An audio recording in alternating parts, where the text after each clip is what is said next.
And before we close for today, we shall feature a taste of Vastu and religious outlooks. The host once more is Dr. Satish Misra. Today, Dr. Sahab's guest is a learned Swamiji, a learned PhD doctor from our motherland, India. Who is he? Would you like to meet him? Here he is.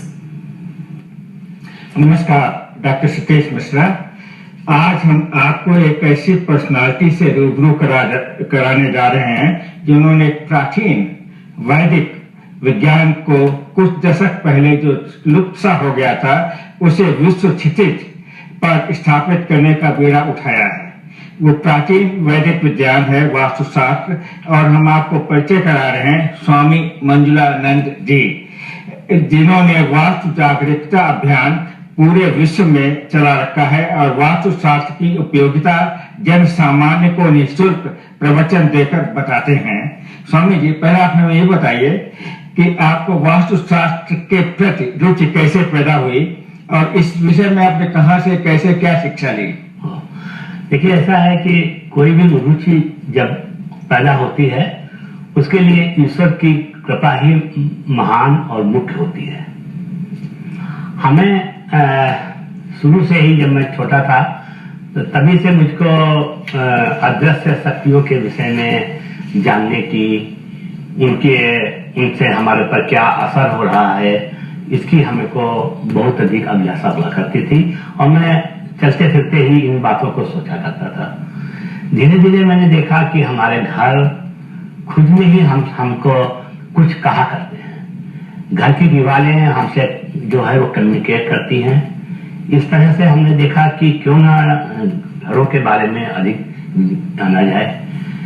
धीरे धीरे मैंने जब शास्त्र पढ़े तो उसमें देखा कि वास्तु एक ऐसा विषय है जो कि घर की एनर्जी को जानने का माध्यम है।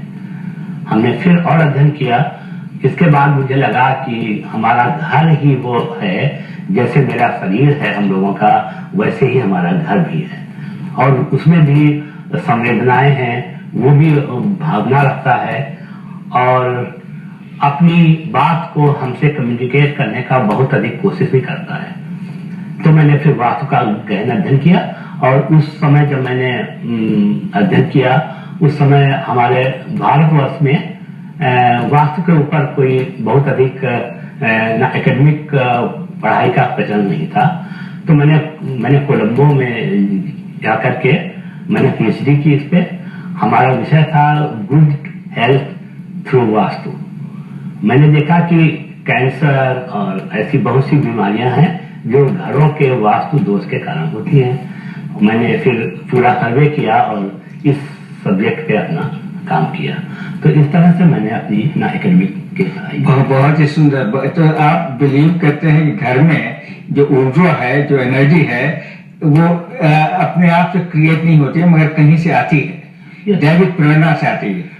देखिए, ऐसा है, ये पूरा विश्व एक ब्रह्मांडीय शक्ति से संचालित है। हम सब जो हैं वो कुछ ना कुछ कहीं ना कहीं उस ऊर्जा से प्रभावित होते हैं। होता क्या है कि हमारा आपको मैं थोड़े उदाहरण बताता हूं। जैसे आप किसी अपने प्रियजन के बारे में सोच रहे हैं, सोच ही रहे थे कि फौरन आपके सेल फोन की घंटी बोल गई और आपने देखा ये उन्हीं का कॉल है। आखिर ऐसा क्यों होता है? आप अपने घर में बैठे हैं और किसी के बारे में सोच रहे हैं, आपको फौरन ही कभी कॉल में बोली, अरे आपने देखा कि तो वही व्यक्ति है जो जिसके बारे में मैं सोच रहा था अभी।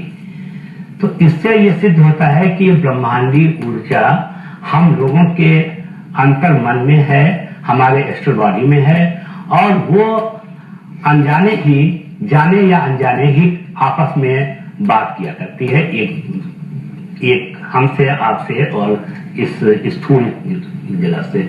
तो इसलिए मेरा ये कहना है कि जो ये ब्रह्मांडी ऊर्जा है ये ईश्वर की दी हुई है और जगह जगह पे अलग अलग ऊर्जा है।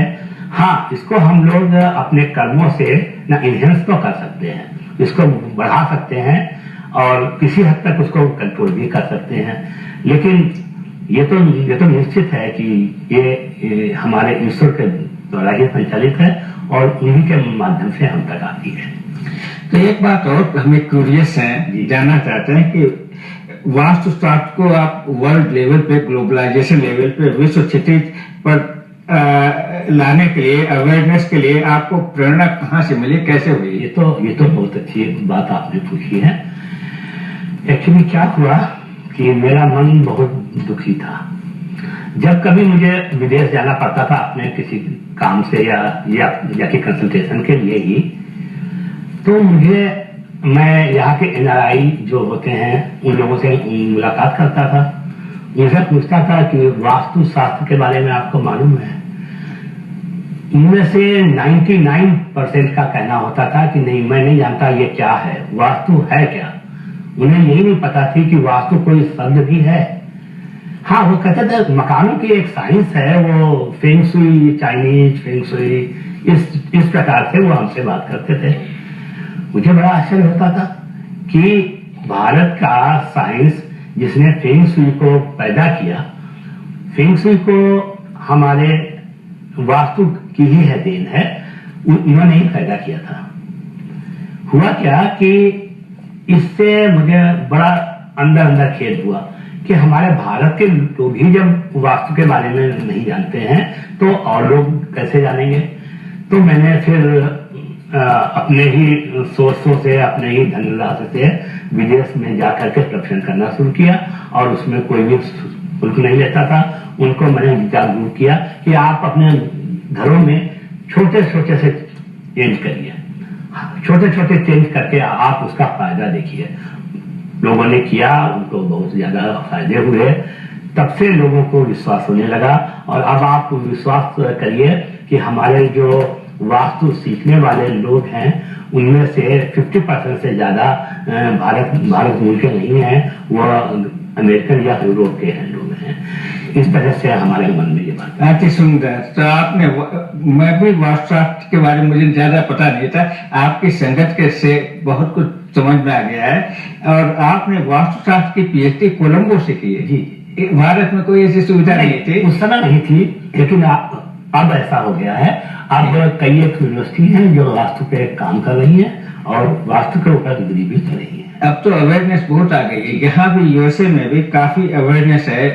टेलीविजन मीडिया से लोग वास्तुशास्त्र के बारे में काफी कुछ बता रहे हैं। तो इस समय बहुत ही अच्छा हुआ कि आप हमारे इस पे आए और ग्लोबल अवेयरनेस के लिए आपका जो प्रयास है मैं देख रहा हूँ, बहुत ही अति सुंदर है।